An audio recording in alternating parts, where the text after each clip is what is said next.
Shalom Bapak Ibu Saudara. Kita berjumpa lagi di hari yang luar biasa ini.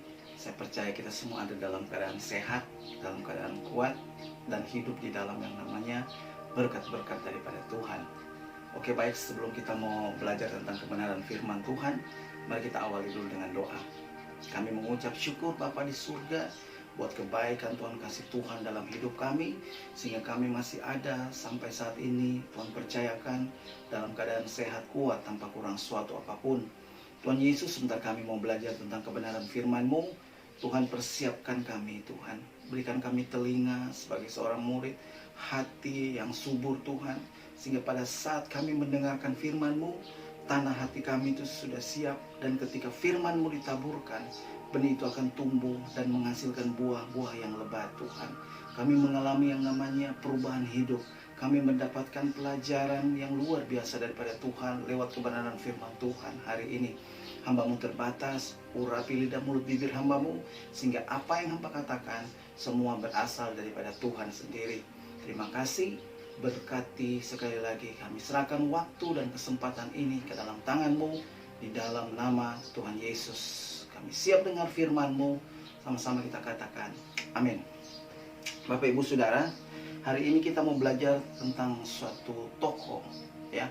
Tokoh ini mengalami yang namanya perubahan hidup. Tokoh ini mengalami yang namanya pertobatan, ya. Nah, latar belakang daripada tokoh ini dulu bagi masyarakat yang ada itu dianggap dimusuhi. Latar belakang tokoh ini pada saat itu Bapak Ibu Saudara, dia sekali lagi tidak disukai oleh lingkungan sekitarnya, oleh lingkungan di mana tempat dia berada. Tapi satu hal ya Tuhan, ketika dia berjumpa dengan Yesus, dia mengalami perubahan hidup Bapak Ibu Saudara.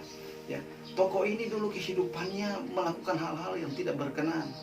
Tokoh ini melakukan hal-hal yang banyak merugikan orang lain. Tapi sekali lagi ketika dia berjumpa dengan Yesus, dia mengalami perubahan hidup. Hari ini kita akan belajar dari seorang tokoh yang namanya Zakheus.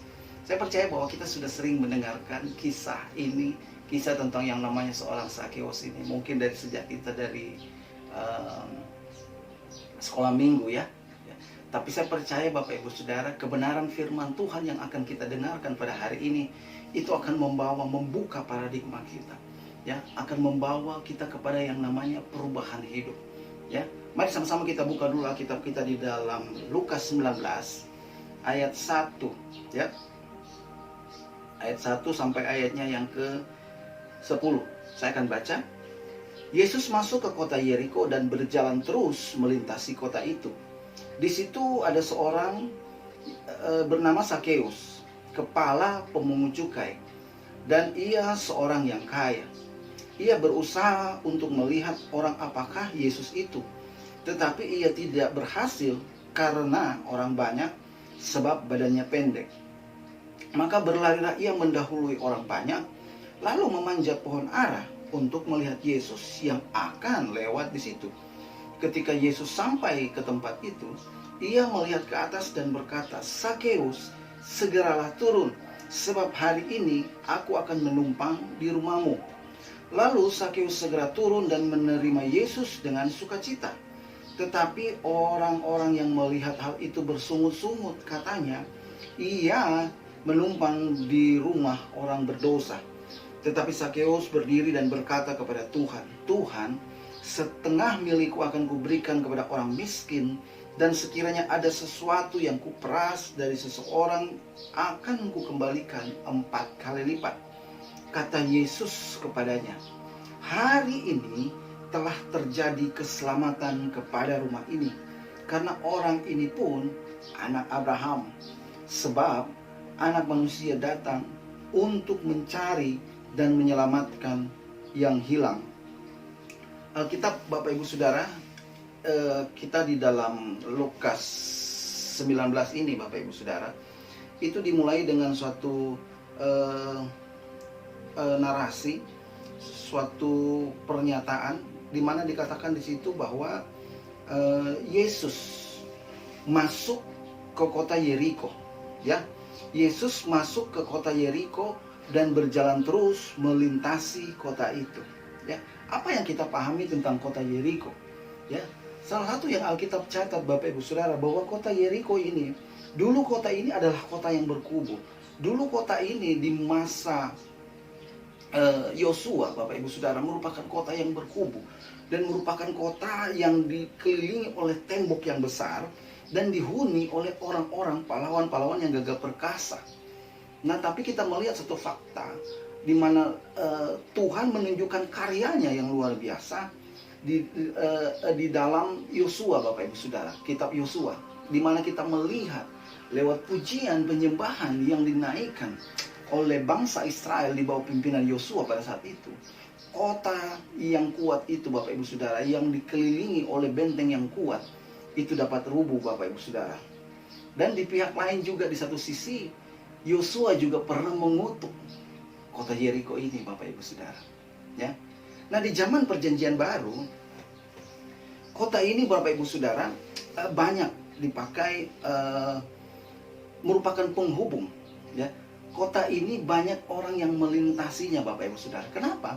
Karena kota ini merupakan penghubung terdekat menuju ke Yerusalem.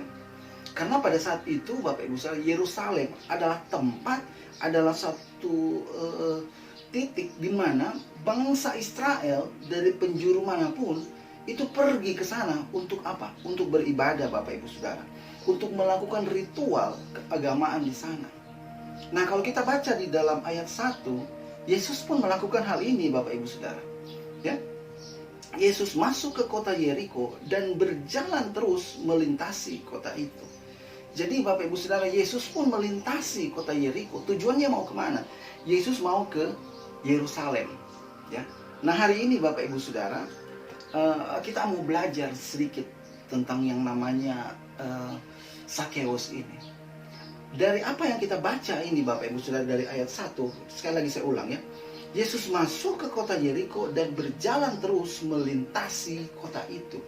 Ya, jadi dari kata, kita melihat dari kata melintasi, artinya kita dapatkan pemahaman bahwa Yesus sebenarnya cuma hendak mau melintasi kota itu dan tidak ada tujuan untuk singgah di kota Yeriko. Karena tujuan Yesus mau kemana? Tujuan Yesus mau ke Yerusalem untuk beribadah, Bapak Ibu Saudara. Tapi yang menjadi pertanyaannya sekarang begini, apa yang membuat Yesus menunda perjalanannya menuju Yerusalem dan memutuskan harus menumpang di rumahnya seorang Sakeus, Bapak Ibu Saudara? Ya. Nah, kalau kita baca dulu di dalam ayat 1, Bapak Ibu Saudara, kata melintasi itu dipakai kata diarkomai, ya, diarkomai, ya. Tyler mendefinisikan kata ini menjadi go to the different place.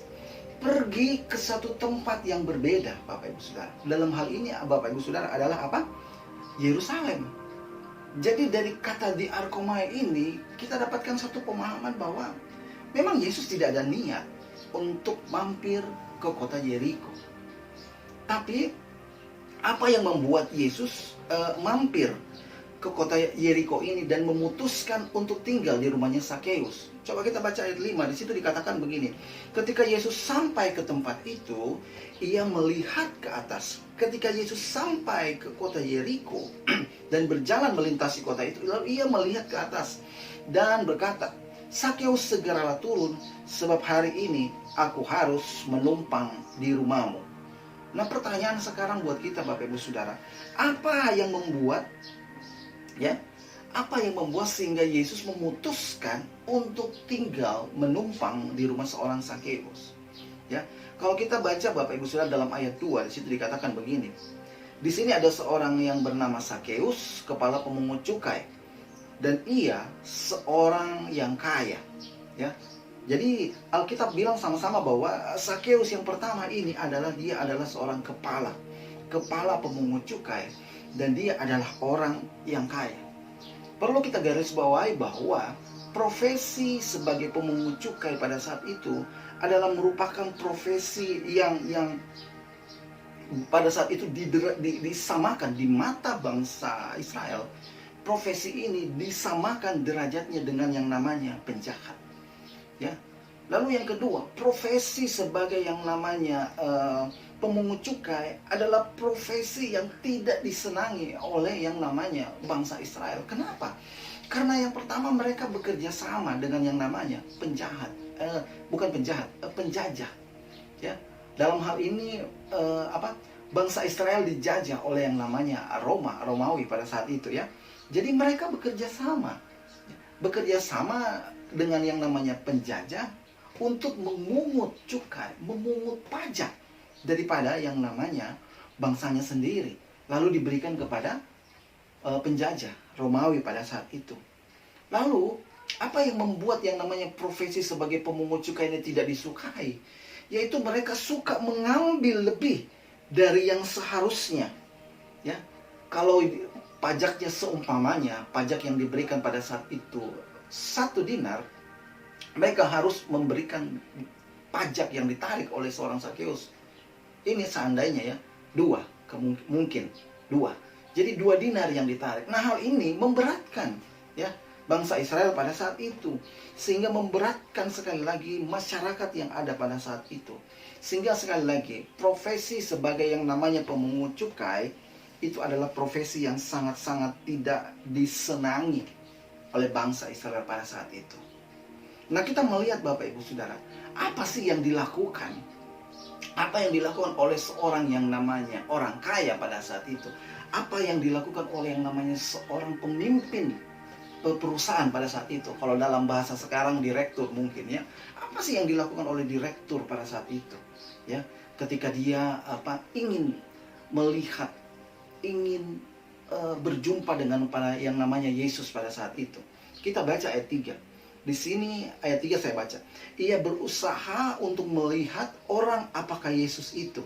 Ya, ia berusaha untuk melihat orang apakah Yesus itu. Ya.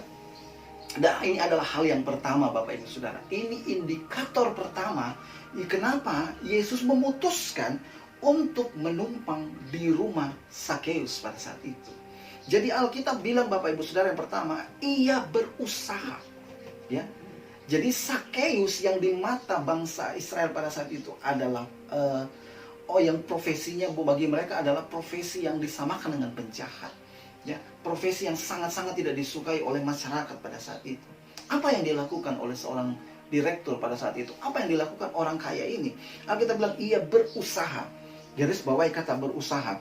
Ya, berusaha untuk melihat orang apakah Yesus itu. Nah, kata ini dipakai kata seteo.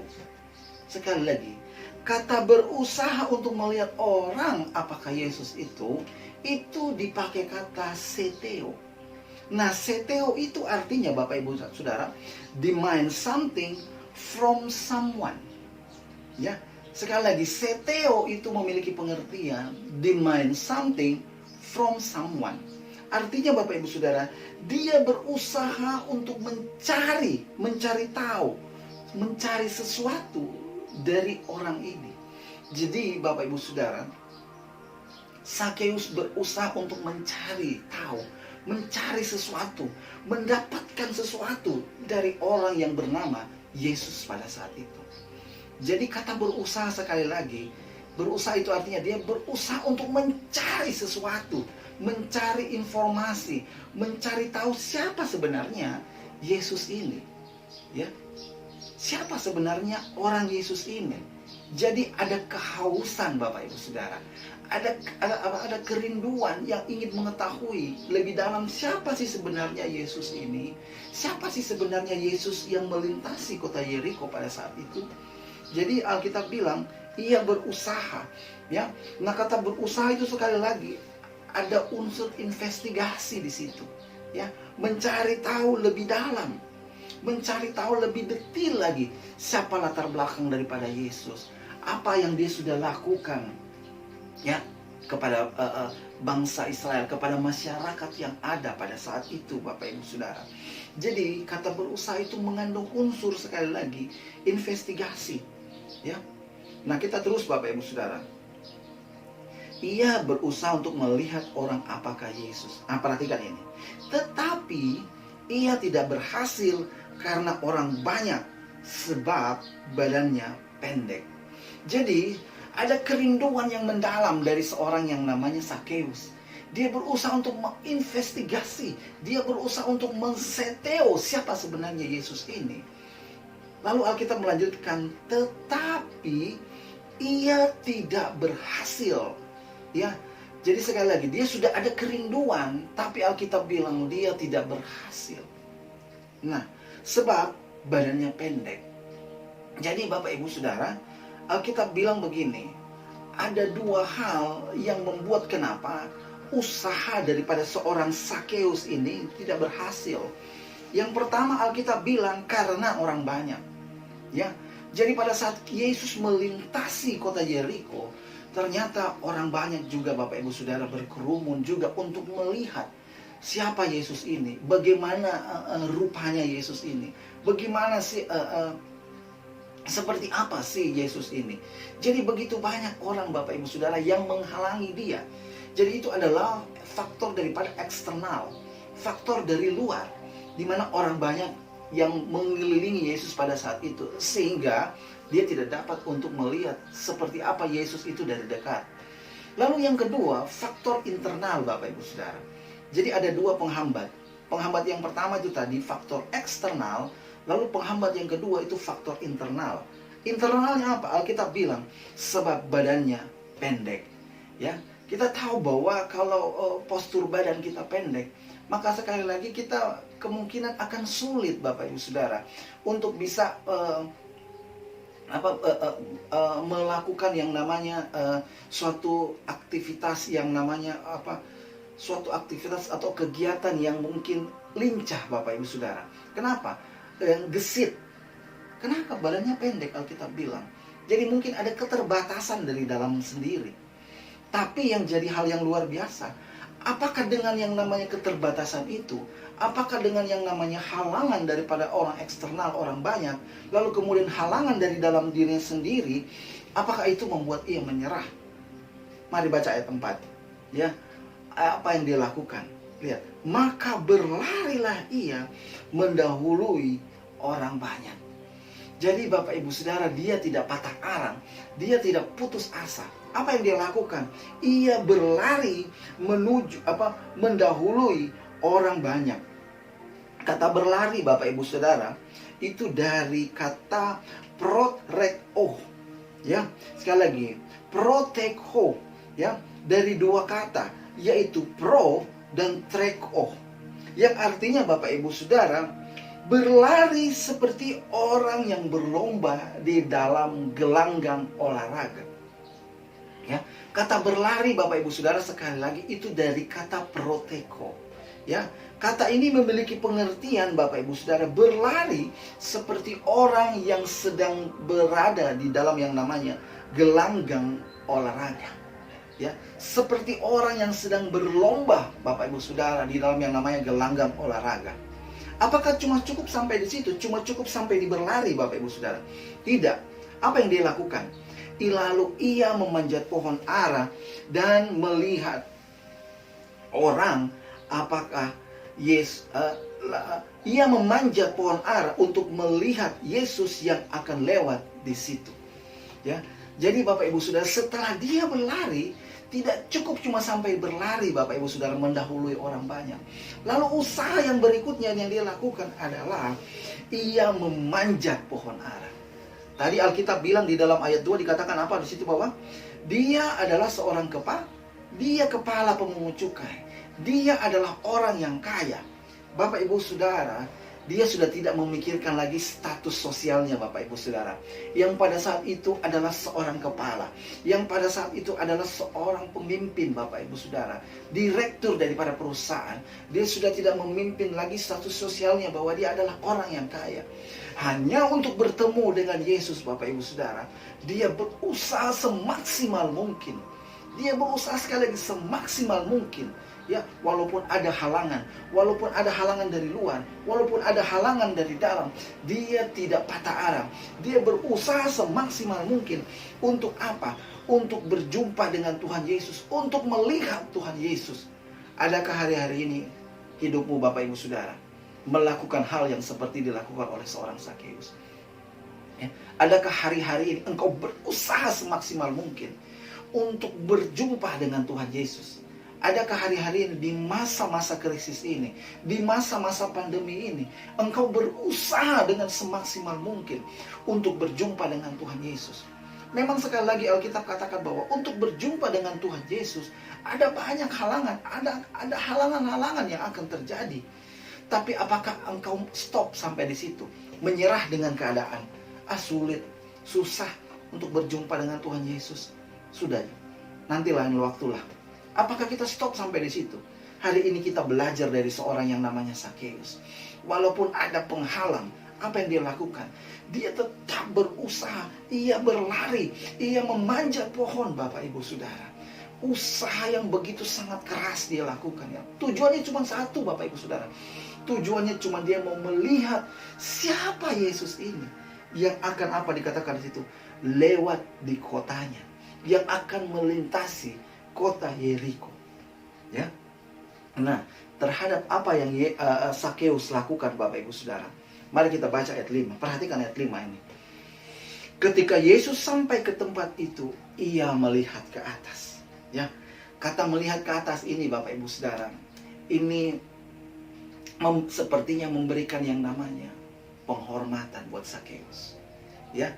Makna teologisnya ini memberikan penghormatan untuk usaha yang diberikan oleh Sakeus. Untuk usaha-usaha yang keras yang diberikan oleh seorang Sakeus. Hanya untuk apa? Hanya untuk melihat Yesus. Hanya untuk berjumpa dengan yang namanya Tuhan Yesus. Makanya Alkitab bilang Yesus melihat ke atas pohon, Bapak Ibu Saudara. Ya. Lalu Alkitab bilang dalam ayat 5, ketika Yesus sampai ke tempat itu, ia melihat ke atas dan berkata, Sakeus, segeralah turun, sebab hari ini aku mau menumpang di rumahmu. Ya, Bapak Ibu Saudara garis bawahi kata menumpang. Ya, kata menumpang itu dipakai kata meno. Ya, kata meno itu memiliki pengertian not to depart. Artinya tidak berangkat atau tidak kemana-mana. Jadi ketika Yesus mengatakan bahwa dia mau menumpang di rumahnya Sakeus, dia akan berada di situ terus, Bapak Ibu Saudara. Bukan cuma sekedar mampir, tapi dia tinggal di situ, Bapak Ibu Saudara.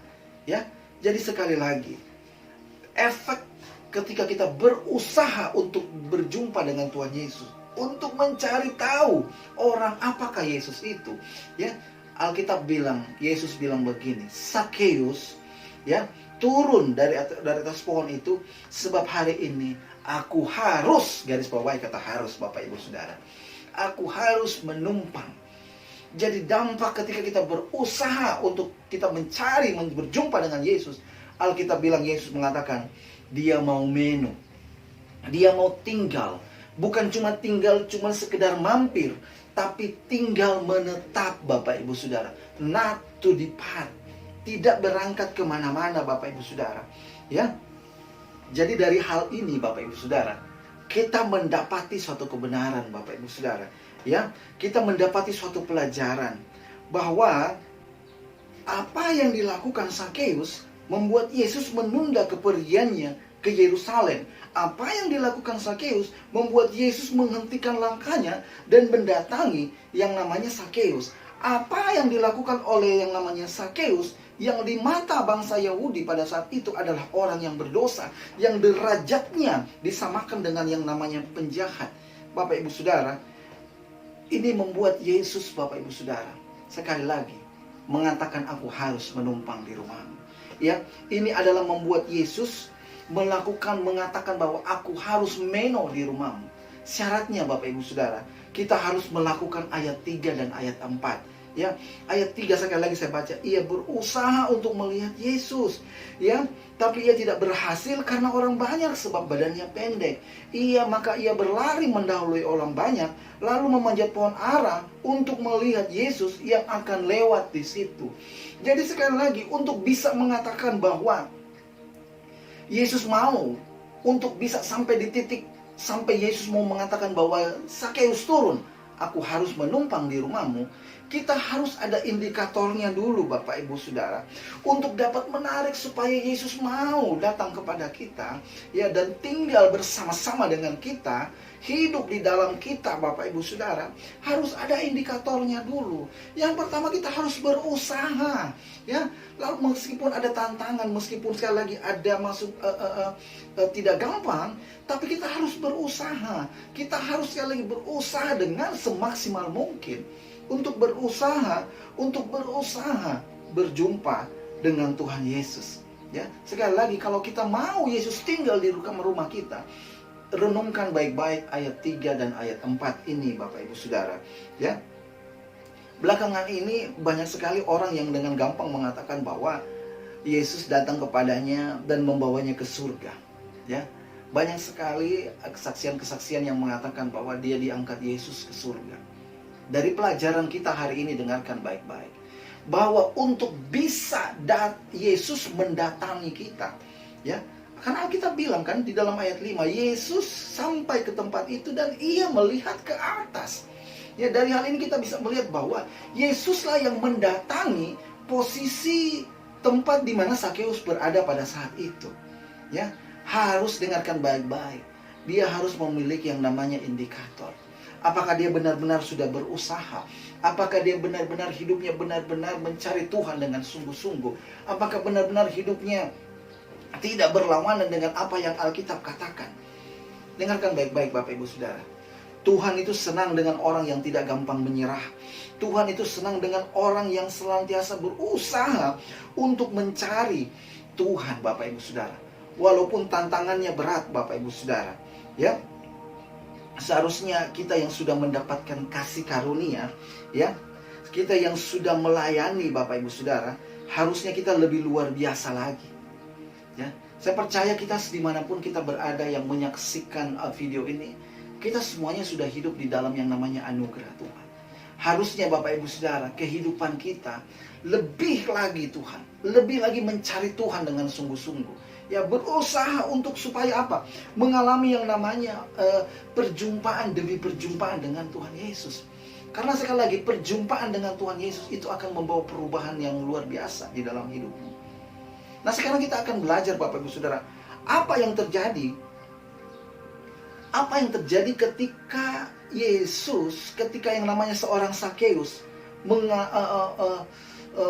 menerima Yesus di dalam rumahnya? Apa yang terjadi ketika yang namanya seorang Sakeus ini mengalami yang namanya perubahan hidup? Ya, mari kita baca di dalam ayatnya yang ke-8 Bapak Ibu Saudara. Alkitab bilang begini, tetapi Sakeus berdiri dan berkata kepada Tuhan, Tuhan, setengah milikku akan kuberikan kepada orang miskin, dan sekiranya ada sesuatu yang kuperas dari seseorang, akan kukembalikan 4 kali lipat Bapak Ibu Saudara. Ya. Pertanyaannya bagi kita sekarang begini Bapak Ibu Saudara, ya. Apa yang membuat Sakeus mengatakan hal ini? Ya. Apa yang membuat Sakeus mengalami yang namanya perubahan hidup? Yang membuat Sakeus mengalami perubahan hidup Bapak Ibu Saudara, ya. Baca ayat 6. Lalu Sakeus segera turun dan menerima Yesus dengan sukacita. Ya. Dalam hal ini Sakeus membuka hatinya Bapak Ibu Saudara. Sakeus meresponi. Dalam ayat 5 Bapak Ibu Saudara, Yesus mengeluarkan firman. Yesus mengeluarkan statement, Sakeus turun. Hari ini kau harus menumpang di rumahmu. Bapak Ibu Saudara, Tuhan Yesus itu adalah orang yang sopan. Yesus tidak akan pernah masuk ke rumah seseorang tanpa ia terlebih dahulu dibukakan pintu, dipersilakan masuk. Di dalam Wahyu 3 ayat 20 dikatakan di situ, aku berdiri di muka pintu lalu mengetuk. Ya, Yesus adalah orang yang sopan. Dia mengetuk pintu rumah kita. Ketika kita membukakan pintu dan mempersilahkan dia masuk, maka ia masuk. Dalam ayat 6 ini Bapak Ibu Saudara, perubahan hidup itu bisa terjadi karena apa? Dia membuka hatinya. Dia merespon firman Allah yang keluar dari mulut Yesus. Dia menerimanya dengan apa? Alkitab bilang, menerima dengan sukacita. Dia menerima Yesus di rumahnya dengan sukacita, bukan dengan paksaan. atau dengan yang namanya susah hati Bapak Ibu Saudara. Tidak ya. Nah, atas dampak itu Alkitab bilang Bapak Ibu Saudara, ketika Yesus hadir di rumahnya, Alkitab bilang begini Bapak Ibu Saudara. Setengah dari milikku akan kuberikan kepada orang miskin, dan sekiranya Bapak Ibu Saudara ada yang kuperas dari seseorang akan kukembalikan 4 kali lipat. Dampak ketika Yesus hadir di dalam hidupmu Bapak Ibu Saudara, maka sekali lagi akan terjadi yang namanya perubahan hidup. Dan orang yang mengalami perubahan hidup Bapak Ibu Saudara, dia akan mengalami yang namanya pertobatan yang sejati. Pertobatan bukanlah pertobatan Bapak Ibu Saudara, sampai terjadi yang namanya pertobatan. Dalam hal ini Sakeus mengalami yang namanya pertobatan yang luar biasa. Ya, yang dulu hidupnya terikat dengan yang namanya mamon, yang dulu hidupnya mungkin selalu melakukan hal-hal yang tidak menyenangkan bagi sekelilingnya Bapak Ibu Saudara. Hari ini dia mengatakan suatu statement yang luar biasa. Setengah dari milikku akan kukembalikan ya kepada orang miskin. Adakah dari kita Bapak Ibu Saudara yang ketika kita memutuskan untuk bertobat, menerima Yesus sebagai Tuhan dan Raja kita, mengatakan hal ini, mengikuti seperti yang Sakeus katakan, Tuhan, hari ini aku bertobat. Hari ini aku mau menerima Engkau sebagai Tuhan dan Juru Selamatku. Tuhan, hari ini setengah dari milikku aku akan memberikan kepada orang lain. Aku akan bagikan kepada orang miskin. Ya. Dan sekiranya kalau aku ada orang yang aku peras, maka aku akan kembalikan 4 kali lipat. Adakah dari kita yang melakukan hal ini? Ini adalah salah satu kunci Bapak Ibu Saudara, ya, di mana pertobatan yang luar biasa yang dialami oleh seorang yang namanya Sakeus. Alkitab mengatakan begini Bapak Ibu Saudara. Di dalam kitab Matius, Yesus mengatakan begini, engkau tidak dapat mengabdi kepada 2 tuan. Engkau tidak dapat mengabdi kepada yang namanya mamon dan kepada tuan. Tidak bisa Bapak Ibu Saudara. Dalam hal ini Sakeus memberikan pilihan yang tepat. Ya, dia rela melepaskan segala kenikmatan dunianya. Dia rela melepaskan segala yang ada di dalam kehidupannya. Apa yang dia miliki. Hanya untuk apa? Hanya untuk seorang yang namanya Yesus. Karena di dalam pemahamannya, dia sudah mendapatkan kekayaan yang luar biasa. Dia sudah mendapatkan sumber dari segala sesuatunya. Adakah hari-hari ini hidup mau diubahkan Tuhan Bapak Ibu Saudara? Belajar dari kisah seorang yang namanya Sakeus ini. Jangan engkau mau terikat dengan yang namanya mamon. Sekali lagi Alkitab bilang Bapak Ibu Saudara, kita tidak bisa mengabdi kepada Tuhan, 2 tuan. Mengabdi kepada mamon dan mengabdi kepada Yesus, tidak bisa. Engkau harus memilih salah satunya. Sakeus adalah pribadi yang luar biasa Bapak Ibu Saudara. Coba sekarang kita mau coba sedikitnya, kita berhitung sedikit ya.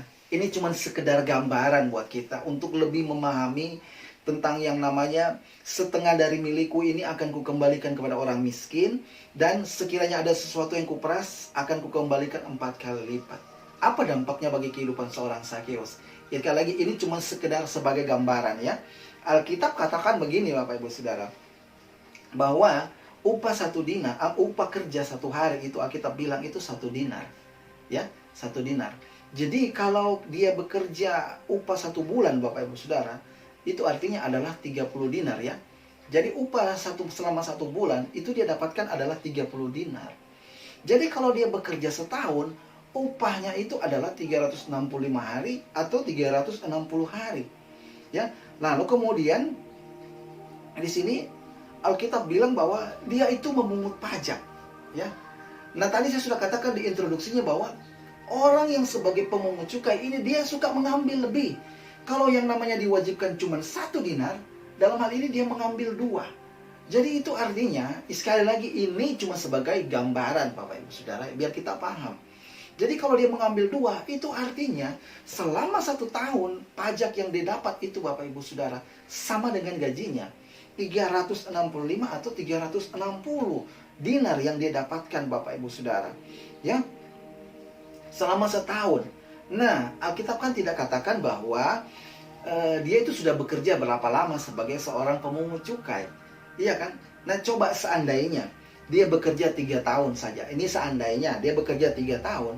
Maka hasil pungli yang didapatkan Bapak Ibu Saudara memungut pajak lebih daripada masyarakat, dari yang seharusnya dibebankan kepada rakyat pada saat itu kalau dia 3 tahun saja dia bekerja Bapak Ibu Saudara, 3 tahun dia memungut pajak, maka hasil yang didapatkan adalah 12.960 dinar.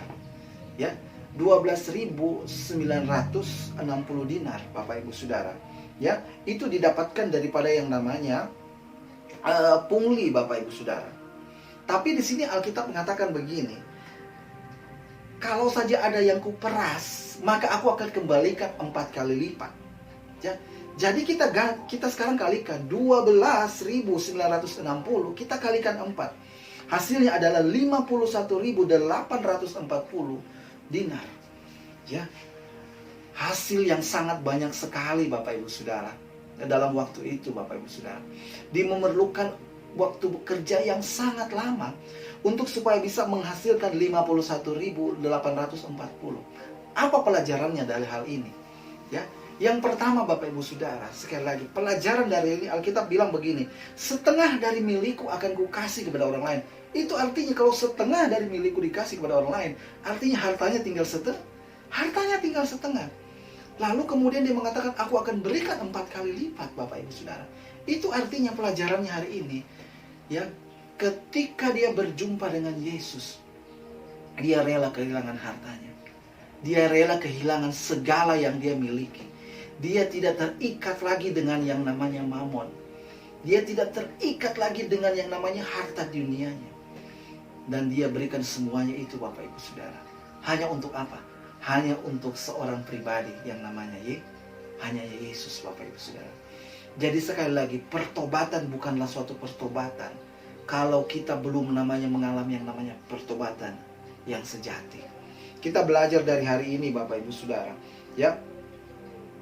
Kita belajar dari seorang yang namanya Sakeus Bapak Ibu Saudara.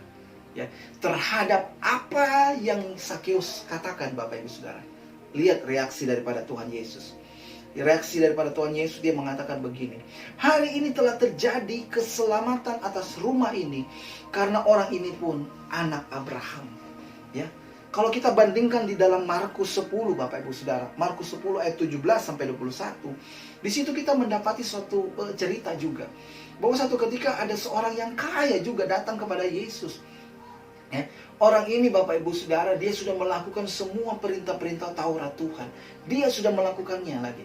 Lalu kemudian Yesus mengatakan kepada begini, ya, orang ini adalah orang yang taat. Lalu kemudian Alkitab bilang, Yesus mengatakan begini, hanya kurang satu lagi yang harus engkau lakukan.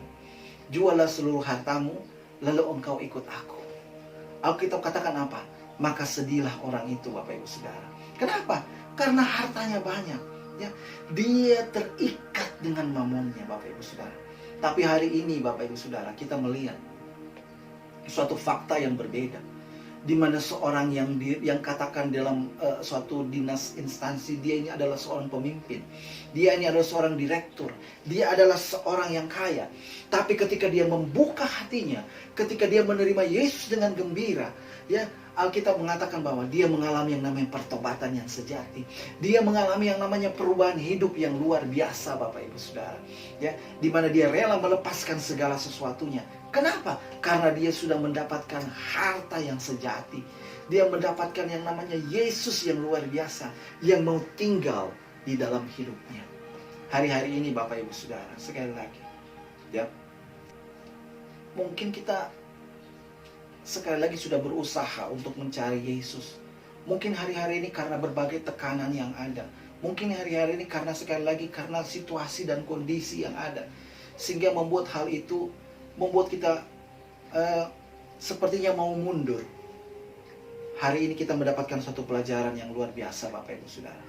Belajar daripada seorang yang namanya Sakeus, ya, di mana pertobatannya Bapak Ibu Saudara itu mendapatkan apresiasi daripada Tuhan.